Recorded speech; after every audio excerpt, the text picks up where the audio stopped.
وبتبدأ حكايتنا في غابة كلها تلج، ومعنا كيلر دوفر وهو عمال بيصلي وبيدعي وهو في رحلة صيد مع ابنه، وقريب منهم بيبقى في فزر عمال بياكل في أمان الله. وساعتها الصياد بيبدأ يظبط النشان بتاعه بالبندقية بكل تركيز، وتحت عينه ومراقبته رالف صغير بيدوس على الزناد وبيصطاد الغزالة في قلبها. وهم راجعين في الطريق كيلر بيدي لقنا محاضرة عن إن الواحد لازم يكون مستعد لأي حاجة عشان الدنيا غدارة والبدروم عنده مليان معلمات للأزمات.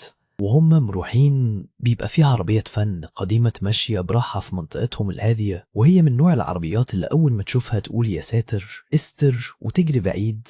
وبعدها بشوية عيلة دوفر بتتحرك عشان يروحوا بيت جيرانهم مشي عشان يتردوا مع بعض بمناسبة عيد الشكر. وفي السكة كيلر بيفهم ابنه إنهم ماشيين على رجليهم عشان الحالة المادية اليومين دول مش ولا بد، ومش هيقدروا يجيبوا عربية تانية.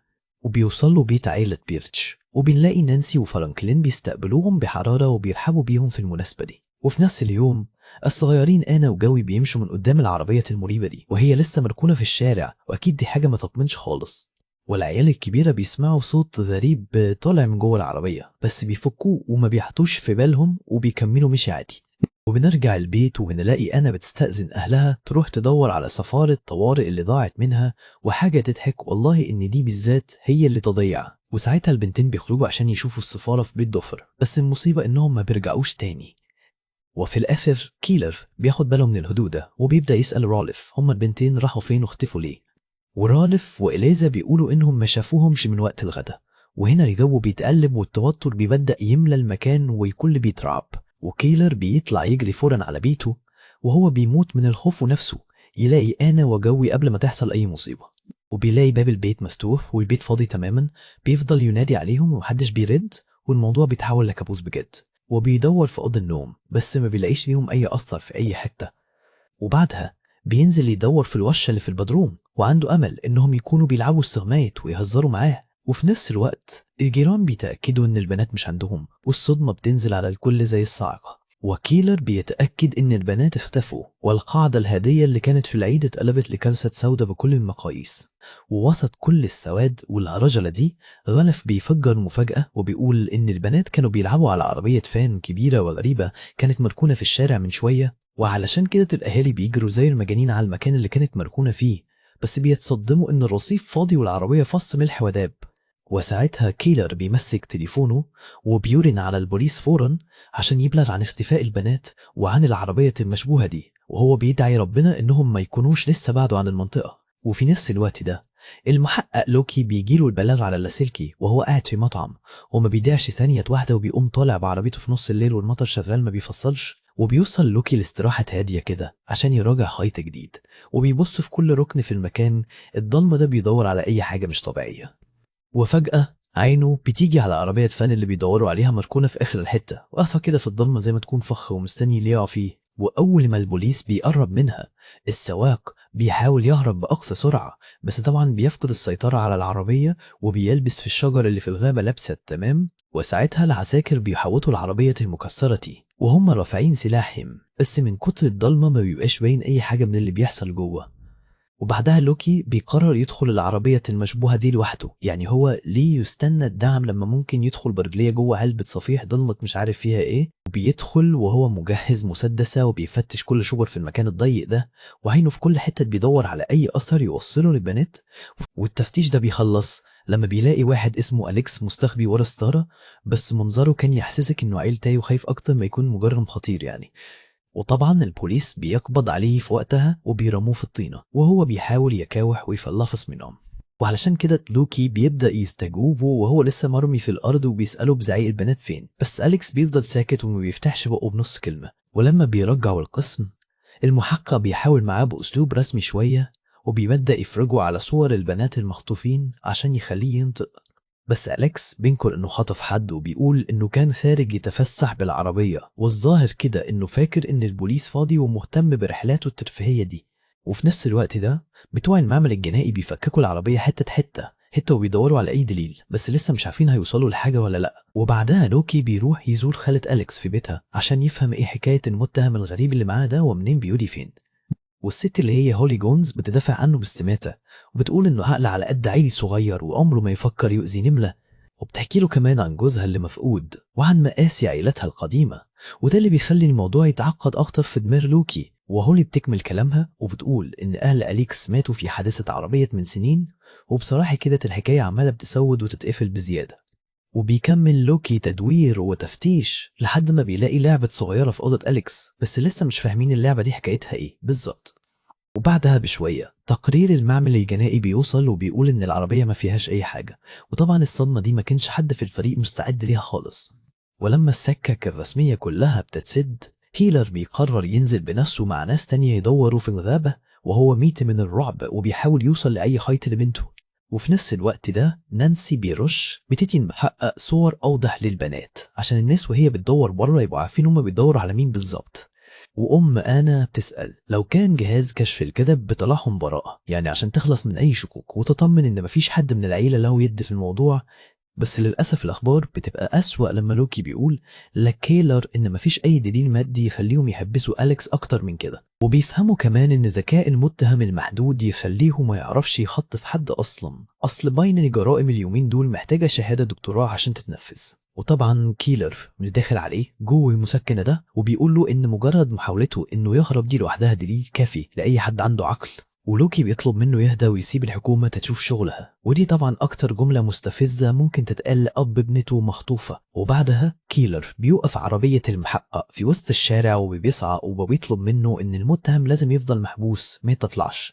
ولوكي بيشرح له الوضع القانوني وإن مفيش تهمة، بس طبعا الكلام ده كله ما بيبردش نار الأب ولا بيقلل غضبه. والدنيا بتقفل خالص لما القائد أو مالي بيرفض يمد فترة الحبس. أصل القانون قانون يا جماعة حتى لو في أطفال تايهة. وهو لوكي بيلف يراقب أصحاب السوابق في المنطقة، بيلاقي بلاوي ومواد مشبوهة بتسحله في سكة ضلمة وشكلها مرعب أكتر. وفجأة بيلمح جثة من الشباك وبيقتحم بيت الكنيسة، وساعتها بيكتشف إن البلد دي فيها وحوش تانية غير اللي كان في باله. ولما بيدخل بيلاقي راجل مرمي ميتس على الأرض، وشكله كده القسيس بتاع المنطقة مخبي بلاوي سودا في بيته. والتفتيش بيوصله لباب سري مستخبي ورا التلاجة، حاجة كده كانت مدفونة وما كانش المفروض تطلع للنور أبدا. بيفتح الباب وينزل لبدروم ضلمة، وجو تحت كان يقبض القلب وكأن الحيطان بتحكي عن المصايب اللي حصلت هنا. وهناك المحقق بيلاقي جثة متحنطة ومتربطة في كرسي، وباين كده ان صاحب البيت نسي الضيف ده خالص بقاله يجي 10 سنين. وبياخد باله من سلسلة على شكل متاهة حوالين رقبة الجثة، وشكل الرسمة دي وراها لغز كبير لسه مظهرش. وفي الآخر القسيس بيعترف إنه قتل الراجل ده عشان قال له إنه قتل 16 طفل. تخيلوا حجم المصيبة والاعتراف اللي هد جبال ده. وبنرجع للحاضر وبنلاقي كيلر دوفر بيجيله تليفون إن الشرطة خلاص هتسيب أليكس جونز، والظاهر كده إن القانون ماشي بالظبط زي ما هو كان خايف. وبنشوف أليكس وهو خارج من القسم مع عمته، وكاميرات الصحافة ملمومة حواليهم وكأنهم في حفلة مش في مأساة. وفي اللحظة دي بيوصل كيلر وبيهجم على الواد في الجراد، وأكيد يعني ما كانش ناوي يدرتش معاه بالذوق. ووسط خناقتي أليكس بيشوشو وبيقول له إن البنات ما عيطوش ديف ده ما هو سابهم. بس قبل ما يفهم قصده إيه، الضابط لوكي والعساكر بيلحقوا يشدوا الأب اللي شايط ده وبياخدوا المتهم يبعتوه بعيد عشان يحموه. وبعدها كيلر بيصمم ان الواد اعترف له، وبما ان مفيش حد غيره عنده سمع خارق فلوكي طبعا ما بيقدرش يصدقه قوي، وبيقول للضابط انه كده بيغلط غلطة عمره. بس لوكي بيفكروا ان الاحساس والمشاعر مش ادلة قانونية حاجة. وبعد شوية لوكي بيروح لبيت أليكس عشان يتأكد من الكلام ده، بس أليكس لو كان نطق بكلمة فهو رجع دلوقتي يعمل نفسه عبابيط تاني. والضابط حتى بيهدد عنته بالسجن، بس التحقيق ما بيوصلش لحاجة، والظاهر كده ان في ناس ما بتحبش تتكلم خالص. وبعدها لوكي بيكلم كيلر وبيأكد له ان أليكس أنكر كل حاجة، وان التحقيق كده هيشوف سكة تانية يدور فيها. وفي نفس الوقت ده جريس مرات كيلر حالتها متدمرة ومش قادرة تتخطى اللي حصل، وبترمي اللوم كله على جوزها انه معرفش يحمي بنته، وهو بيديها نوم عشان تقدر تنام وتنسى الكابوس ده شوية. بس الحبوب عمرها ما تصلح الوعد اللي معرفش يوفي بيه، وهي وسط دموعها بتفكره انه حلف انه هيحميهم من اي حاجة، وبتحس ان ذنب الفشل ده بدأ يهد فيه بجد. وكيلر بيقول لابنه يخلي باله من امه وهو هيخرج يساعد الشرطة في التدوير، او يعني ده اللي بيمثلوا عليهم. وبيحضن ابنه هو حضن فيه قلق كبير قبل ما يمشي، حضن تحس كأنه بيودعه الوداع الأخير. وهو سايق في المنطقة بيسمع خطبة عن الخطايا في الراديو، وتوقيتها كأنها متفصلة على اللي ناوي يعمله. بس بدل ما يروح يدور مع الناس بيبدأ يراقب الواد لوحده أصل يعني هيحتاج كارنيه شرطة في إيه وهو معاه شاكوش وغل مالي قلبه؟ وفجأة أليكس بيخرج عشان يمشي الكلب بتاعه وهو مش دريان إن أكبر مصيبة في حياته قفله على الرصيف وبتبص عليه. وساعتها كيلر بيتأكد من سلاحه وبينزل في ظلمة الليل، والواضح إن الدنيا هتبوظ أكتر بكتير على الكل. وبيثبت الواد بالمسدس وبيقعد يزعقله عشان يعرف سمع الأغنية دي فين. وكده نقدر نقول إننا بدأنا نوع تاني خالص من التحقيق. وتاني يوم على طول كيلر بياخد فرانكلين بيرتش في عربيته وبيروحوا لمكان مستخبي، والظاهر كده إنه مش عايز يشيل الشيلة لوحده وقرر يجيب شاهد معاه. بيوصلوا لعمارة مأجورة ومقطوعة في حتة متدارية خالص، يعني من الآخر كده ده المكان المثالي لأي مصيبة بعيد عن عين الحكومة. وبياخد فرانكلين ويدخلوا جوه الخرابة دي وهو عمال يأكد عليه إن مفيش مخلوق يعرف، وبصراحة الجو ملوش علاقة بالإنقاذ، ده قالب على فيلم رعب. وساعتها فرانكلين بيتصدم لما بيكتشف إن كيلر خطف أليكس جونز بجد. ومفاجأة يا سيدي جارك المحترم طلع مجرم رسمي، وبيقعد يبرر لعمله وبيقول له إن الواد ده كان بيغني نفس الأغنية بالظبط اللي البنات كانوا بيغنوها قبل ما يختفوا. وطبعا فرانكلين بيعتبر إن ده جنون وبيرفض الهبل ده، وبيقول له المفروض نروح للشرطة زي أي بني آدمين طبيعيين. بس كيلر بيصمم إن مفيش حل غير القوة عشان الواد ينطق قبل ما البنات يروحوا فيها، لأنه خلاص فقد الأمل في إن القانون هيعمله حاجة. وبعدها بيبدأ يجهز العدة والأدوات عشان يبدأ استجواب، وشكلنا كده داخلين على سكة سودة وما فيهاش رجوع. وبيبدأ يكلم أليكس ويقوله إنه مش عايز يأذيه لو اتعاون معاه نظام الطيب والشرير، بس هو هنا قام بدور الشرير من غير أي طيبة. والولد كل اللي بيعمله إنه بيعيط وعايز نظرته، في حين إن التاني بيديله آخر تحذير عشان يتكلم. والتوتر في المكان بقى يقطع النفس. وفي نفس الوقت ده المحقق لوكي شغال بجد وبيدور في الأرض اللي كانت واقفة فيها العربية المشبوهة، وبيوصل لملف قديم عن ولد اسمه باري كونيرز كان اختفى زمان، وشكل المنطقة دي تاريخها كله عيال بتتبخر. فبيقرر لوكي يروح يزور أم الولد اللي اختفى من سنين دي عشان يشوف هل في خيط يربط بين القضية القديمة والجديدة. والست بتبدأ تحكي له ازاي ابنها اتخطف من قدام البيت من 9 سنة، وفعلا في كوابيس ما بتخلصش مهما عدى عليها الزمن.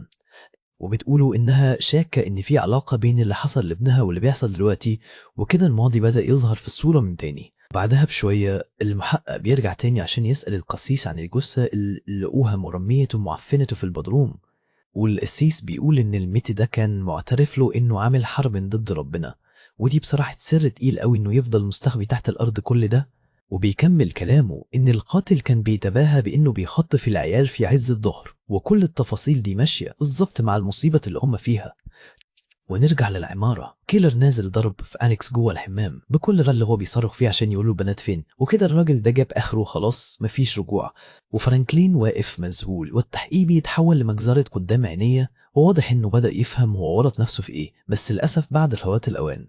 وبتبدأ نشرة الأخبار تأكد إن فات 4 أيام على اختفاء البنات، والناس بتبدأ تفقد الأمل وكل واحد أعصابه بتتحرك أكتر من اللي قبله. وساعتها فرانكلين بيرجع لوافد الشموع وبيكذب على مراته ويقول لها إنه كان بيدور في الغابة عشان مش قادر ينطق بالحقيقة ولا يحكي اللي شافه، وبيحس إن السر تقيل قوي عليه ومش قادر يشيله، فبينهار تماما وبيدخل في نوبة بكاء في وسط الناس ومن غير أي مقدمات. وفي نفس الوقت ده كيلر لسه عايز دور السباك المرعب وعمال يهدد أليكس بالشاكوش عشان يخليه ينطق، وبيقوم مكسر الحوض عشان يثبت له انه مش بيهزر وبيحاول يرهبه باللي بيعمله، وطبعا دي مش هتبقى اخر حاجه هيكسرها النهارده. وبنرجع تاني للناس اللي واقفه بالشموع، وهناك لوكي بيلمح واحد مريب لابس زعبوط واقف بعيد بيراقب الموقف في صمت.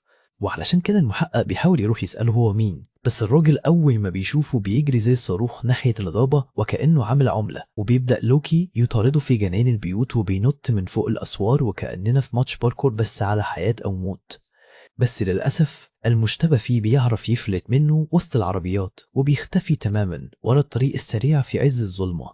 وبعد شوية فرانكلين بيشوف رسمة يوش الراجل اللي كان بيجري ده في الأخبار، وبيحس إن الدنيا بتضيع عليهم والخطر بيقرب أكتر. وبيروح هو وكيلر لمبنى طوب قديم ومهجور، وطبعا احنا عارفين إن الأماكن دي في الأفلام ما بيجيش من وراها غير المصايب. وساعتها كيلر بيشرح وجهة نظره إن أليكس والراجل الغامض ده شغالين مع بعض وهم اللي مخبيين البنات في مكان ما. وعلى ما يخططوا لوكي بيودي القائد بتاعه طوق كلب لقاه قريب من آخر مكان شافوا فيه أليكس، ودي معلومة ممكن تغير الموازين بعدين. والاتنين بيشدوا مع بعض عشان قرار وقف مراقبة أليكس، وده لأن الضغط من القيادات العليا بدأ يخنق التحقيق ويقفل الأبواب. وبعدها لوكي بيقعد يراجع فيديوهات التحقيق القديمة مع أليكس اللي بيقول فيها إنه كان في العربة عشان يبقى لوحده بس، والواد ده يا إما كده محترف يا إما غلبان وضحية بجد. وبيفضل أليكس في الفيديو ينكر كل حاجة، وإجاباته مش بتوضح أي حقيقة، بالعكس دي بتعصب لوكي وبتزود حيرته أكتر. وفجأة القضية بتاخد سكة غريبة لما بيحكي للوكي إن الراجل اللي في الرسم ده بيشتري هدوم أطفال بكل المقاسات الممكنة، ومن غير ما يعرف أي حاجة عن الخيط الجديد ده. كيلر بيجهز نفسه لجولة تعذيب تانية مع الحبس في البيت المهجور. بس السر خلاص اتكشف، ونانسي وفرانكلين بيوصلوا للمكان وهم مصممين يشوفوا مين الراجل اللي كيلر مخبيه ده. وعلشان كده بياخدهم ويدخلوا المبنى عشان يوريهم الوحش اللي هو فاكر انه قفشه، وطبعا كده خلاص مفيش رجوع في اللي هيحصل. وبيروح كيلر شادد الغطا من على وش الواد، وبيجبر نانسي انها تشوف وش اللي اتبهدل من كتر الضرب. ومنظر كيلر وهو كده بيبين قد ايه هو اتحول لبني ادم مرعب. وهي مرعوبة بس مكسورة بتبدأ توري أليكس صورة بنتها جوي وهي بتعيط وبتتحايل عليه يقول لها أي معلومة، بس هو من كتر التعب مش قادر حتى يرفع عينه فيها. وفجأة قلبها بيلينج وبتحاول تفك الحبال بتاعته عشان تهربه، بس هي ما خدتش بالها انها مش لوحدها في الأوضة. وبيحاول أليكس يهرب من شباك صغير بسرعة، بس كيلر بيمسكه وبيفزعه في الأرض، وأكيد مش هيسيب طرف الخيط الوحيد اللي معاه يخلع بالبساطة دي. وبعد الخنوقة دي بيبدأ كيلر يجهز صندوق خشب كبير، وأليكس قاعد مربوط ومكممين بقه، وبين كده ان الكابوس لسه في اوله. وبعد شويه بيرجع لعيله بيروش عشان يوريهم اختراعه الجديد. اصل مفيش احلى من انك تعزم صحابك يتفرجوا معاك على مكنه التعذيب. وبيوريهم الصندوق الخشب الضيق اللي بناه جوه الحمام، وده معمول مخصوص عشان يحبسوا فيه الواد في ضلمه كحل وما يبقاش طايق نفسه. ومش بس الصندوق ده، كمان بيشرح لهم ازاي هيستخدم الدش عشان يرضى أليكس ب100 تلج او 100 ترلي، يعني بصراحه اتقمت في الجبروت. وطبعا فرانكلين وشهي بيتقلب وما بيبقاش طايق اللي بيسمعه، بس كيلر مش ناوي يوقف غير لما ياخد اللي هو عاوزه، وخلاص قرر يمشي في السكه الضلمه دي للاخر. بس فرانكلين بيبدا ييأس وبيعترف انه ما بقاش مصدق اصلا ان الواد ده يعرف اي حاجه. وعلشان كده كيلر بيرمي له المفاتيش وبيقوله لو انت متاكد روح سيبه يمشي، بس فرانكلين بيتردد وما بيقدرش ياخد الخطوه دي. وبدل ما يسيبه بيسمع الكلام وبيبدأ يقفل الأوضة بالخشب، وكده خلاص الكل بقى شريك في الجريمة وهو بيقفل الباب. نانسي وقفت بتتفرج، وفي اللحظة دي الضمير والأصول اترموا ورا ظهرهم خلاص، وبتحاول تقوي قلب جوزها وتقوله يعمل كده عشان خاطر بنته. أصل الوجع والكسر بيخلوا الواحد يعمل أي حاجة. وفي الآخر عيلة بيروش بيقرروا ينسحبوا ويسيبوا كيلر يعمل اللي هو عاوزه. هما كل اللي فارق معاهم يوصلوا لنتيجة حتى لو الثمن هو ضميرهم. وبعد شوية إليزا بتقعد تأنبهم عشان سابوها لوحدها، وهي طبعا متعرفش إن الواد اللي في الحمام حالته أصعب منها بكتير. وفي نفس الوقت ده جريس بتصحى وهي تايهة وبتبدأ تدور على بنتها وهي منهارة وقلبها مكسور. وفجأة بتشوف شباك مفتوح وبتقنع نفسها إن أنا رجعت البيت أخيرا، وده نوع الأمل اللي دايما بيخلص بصدمة. بيحاول رانف يهدي أمه وهي بتنهار، والوضع في البيت بقى تقيل قوي ومحدش قادر يتحمله. وفي اللحظة دي بيوصل المحقق لوكي عشان يشوف فيه ايه، وهو لسه بيدور على البنت، في حين ان الاهالي مشغولين بانهم يداروا جريمة تانية خالص. وبنلاقي جريس بتسأل لوكي هو ليه مش بيسجل كلامها، ومستغربت قوي لانه باين عليها انها بتموت، وتلاقي اي حد مهني يصدقها وياخد كلامها بجدية. وبعدها بتصمم انه ينزل يفتش البدروم عشان يلاقي اي خيط، ويا ريتها كانت تعرف جوزها بيعمل ايه دلوقتي في مكان تاني خالص. وساعتها لوكي بيبدأ يعاين مخزن مليان بمؤن وشنطة طوارئ، وشكله كده عيلة دوفر كانوا عاملين حسابهم لكل حاجة في الدنيا إلا المصيبة دي. وهو بيدور بيلمح شوال فيه مادة كوية مستخبي في المخزن، ودي حاجة غريبة بصراحة ومريبة إنها تكون موجودة في بيت عادي كده. وبتقوم جريس قايلة للمحقق إن كيلر بره بيدور على البنت، بس الحقيقة بقى إنه مشغول في وظيفته الجديدة كجلاد بدوام جزئي. وبعد شوية بنشوف لوكي وهو بيراقب تحركات كيلر من جوه عربيته، وبكده الصياد نفسه بقى هو اللي بيتمطارد دلوقتي، وبيمشي ورا الميكروباص في شوارع المدينة وبيحاول يفضل بعيد بحذر عشان ما يكشفش وسط المطر اللي مرق الدنيا ده. وفجأة بتطلع قدامه عربية زبالة وبتسد عليه الرؤية تماما، وده بيخلي مهمة المراقبة أصعب بكتير مما كانت عليه أصلا. وبعدين كيلر بيمشي في منطقة مهجورة ولوكي لسه مراقبة، وفي الحقيقة احنا قدام لعبة قط وفار بس من النوع الثقيل قوي. والمحقق بيفضل مستني في عربيته جنب محل خمور وعمال يسأل نفسه يا ترى المشتبه فيه هيغلط أخيرا وهيكشف نفسه ولا إيه. وبيكمل تتبع للأب في وسط المنطقة السكنية دي، والجو طبعا عمال يقلب ويبقى أسوأ من الأول بكتير. وفجأة كيلر بيقرب من العربية ومعاه الزازة في إيده، وباين عليه إنه زهق خلاص ومش طايق إن حد يفضل ماشي وراه، وبيروح يواجه لوكي وش لوش عشان بيراقبه. ودي حركة جريئة فشخ من واحد حابس بني آدم في البانيو عنده، وبيدعي الأب المجنون ده إنه اشترى خمرة عشان يقدر يستحمل الضغط. أصل طبعا شوية ويسكي هما اللي هيحلوا موضوع الخطف. وساعتها لوكي بيسأله عن المادة الكاوية اللي لقاها في البدروم، لأنه بصراحة مبقاش شاري دور الأب المنهار ده خالص. وكيلر بيتحجج ويقول إن المادة دي كانت عشان كلب ميت، وطبعا عذر متفصل بس المحقق باين على وشي إنه مش مصدق ولا كلمة. وبعدها بيظهر عليه اليأس وهو بيتكلم عن فرص نجاة البنات، والماسكي بيبدأ يقع من عليه مع زيادة الضغط والتوتر. والأب المكسور ده بيطلب من لوكي يشوف شغله ويلاقي بنته، والسخرية هنا في الموقف تخليك عايز تضحك وتعيط في نفس الوقت. وبعد المواجهة دي كيلر بيقعد يضرب في العربية من جوه بغل، وواضح كده إنه بدأ يفقد السيطرة على أعصابه وعلى كل حاجة. وفي الليلة دي بيجيله كابوس مرعب بيسمع فيه آنا وهي بتنادي عليه، والصوت ده هيفضل يطارده أكتر بكتير مما يتخيل. وفي الحلم بتظهر آنا وهي ماسكة سفارة طوارئ الحمر بتاعتها، والسفارة دي في الحقيقة بتبقى ذكرى توجع القلب تفكره إنه معرفش يحميها زي ما كان مفروض يعمل. وفي الوقت اللي كيلر نايم فيه لوكي بيفضل شغال وبيدور على النت ورا تاريخ عائلة دوفر عشان يشوف لو مخبيين حاجة، وبيكتشف ان ابو كيلر انتحر زمان، وده بيخلينا نفهم ان الراجل ده شايل فوق اكتافه صدمات كتير قوي مأثرة عليه. وبعدها بشوية كيلر بيرجع لمخبأه السري، وفجأة بيسمع صوت مكتوم طالع من جوه الممرات وكأنه جاي من تحت الأرض، وبيقف يركز ويسمع السجين بتاعه من ورا الحيطة، وبيحاول يلقط أي كلمة أو اعتراف يريحه. وعلشان هو خلاص هيتجنن على خيط يوصله، بيعرض على الراجل إنه يسيبه يروح لحاله بس في مقابل إن يقولوا البنات فين. وبعدها الأب بيقعد يصلي ويطلب السماح، يعني تقريبا كده فاكر إنه عادي يخطف ويعذب أي حد طالما هيقول يا رب سامحني في الآخر. وفي نفس الوقت ده لوكي لسه مراقب الأب المكلوم ده وماشي وراه وقاعد في عربيته من بعيد ومراقب العمارة كويس. وأول ما بيشوف كيلر خارج من المكان المحقق بيقرر إن ده الوقت الصح عشان يدخل ويفتش البيت ده ويشوف فيه إيه، وبينط من الشباك عشان محدش يحس بيه. وقدنا بنشوف إن التعدي على ممتلكات الناس عادي طالما قص شعرك جامدة كده. وبيدخل المحقق المبنى الضلمة ده وهو مش متخيل الأب كان بيعمل إيه في المستخبي وبعيد عن العيون، وبيمشي ورا الصوت اللي سمعه لحد ما بيلاقي أليكس جونز مرمي على الأرض وجسمه متدغدغ من الضرب وعمال يترعش. وفجأة لوكي بيلتفت وراه بيلاقي كيلر واقف فوق راسهم، ولا كأنه لسه مخلص تمرين ضغط في الجيم وجاي يتمخطر. وبيطنش الأب لثواني وبيركز مع السجين وبياخد يسأله ويحقق معاه عشان يعرف البنات المخطوفين راحوا فين.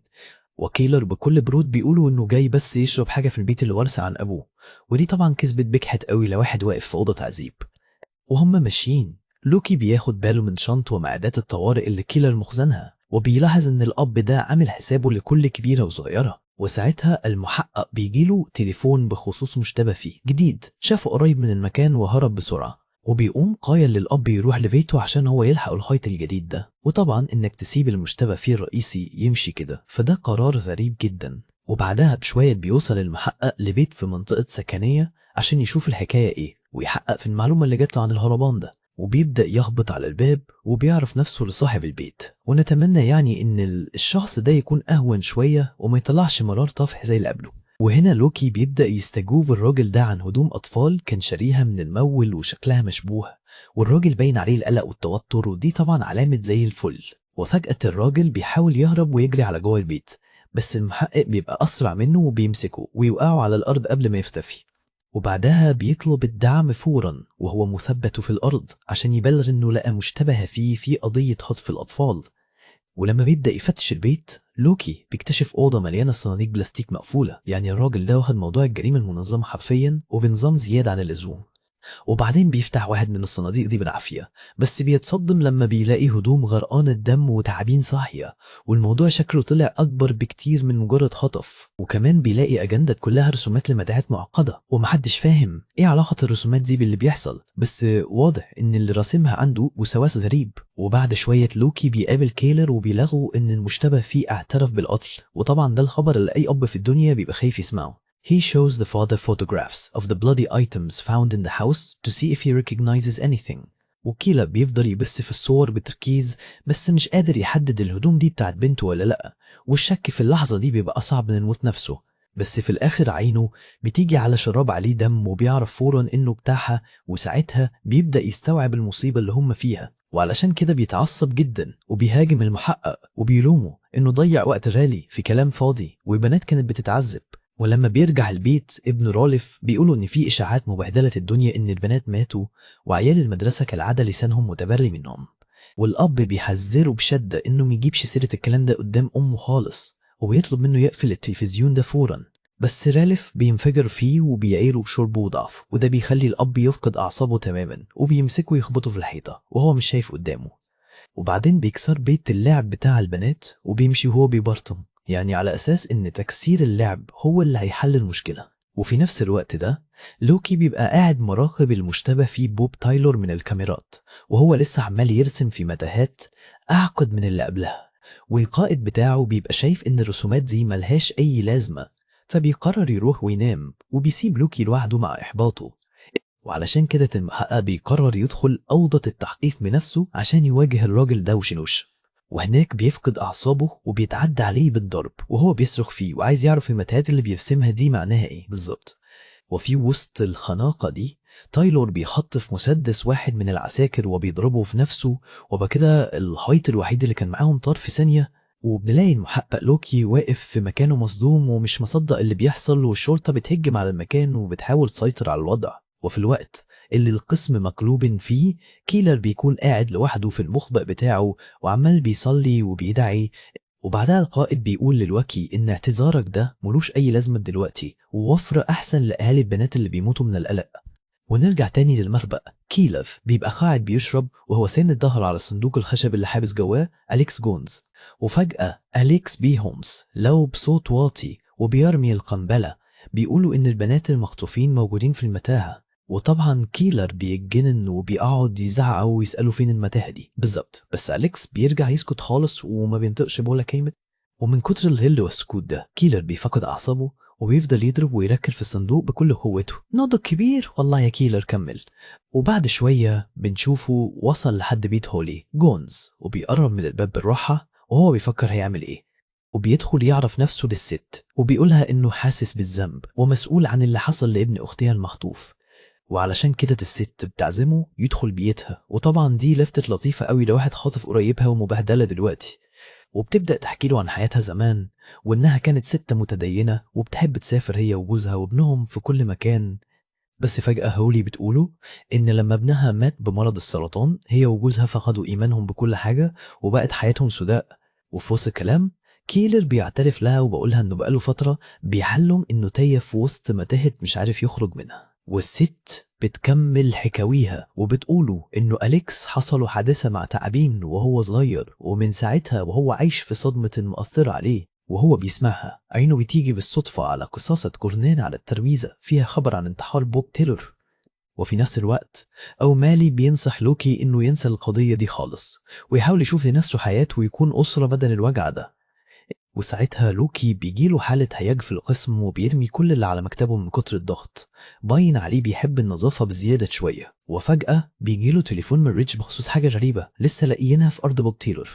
ولما بيوصلوا هناك بيكتشفوا مانيكان كتير مدفون تحت الأرض، يعني الموضوع ما كانش ناقص رعب بصراحة. وريتش بيشرح له إن المتهم كان بيمثل بيهم وكان مستخدم لبس جديد لسه بتيكت المحل بتاعه.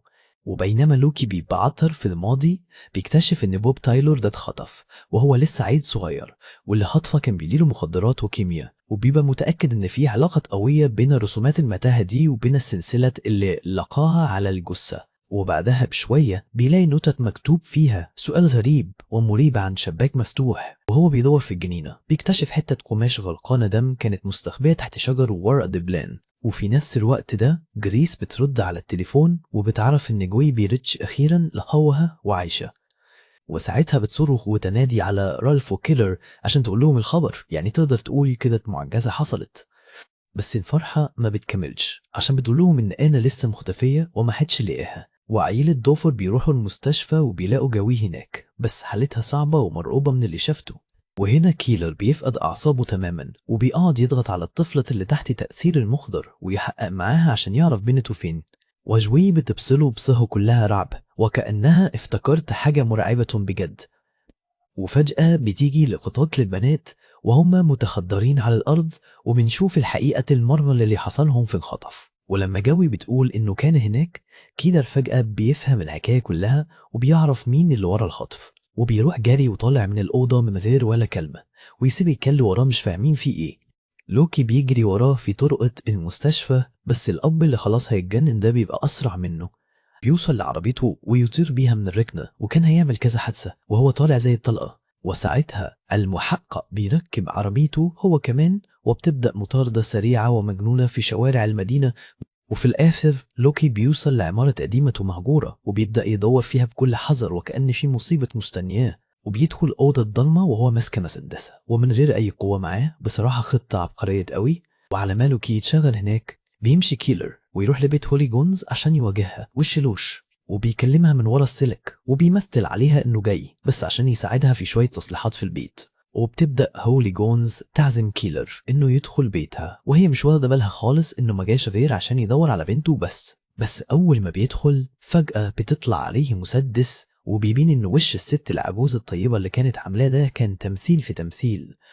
وبعدها بتجار يطلع كلبشات من الدرج ويحضن نفسه بيهم، يعني بصراحة كرم ضيافة ما حصلش. وفي نفس الوقت ده بتطلع قزازة فيها سائل غامق وغريب من التلاجة وشكله كده فيه مخدر، والست بتهدده انها هتقتله هو وابنته لو مش شربش الخلطة دي كلها دلوقتي حالا.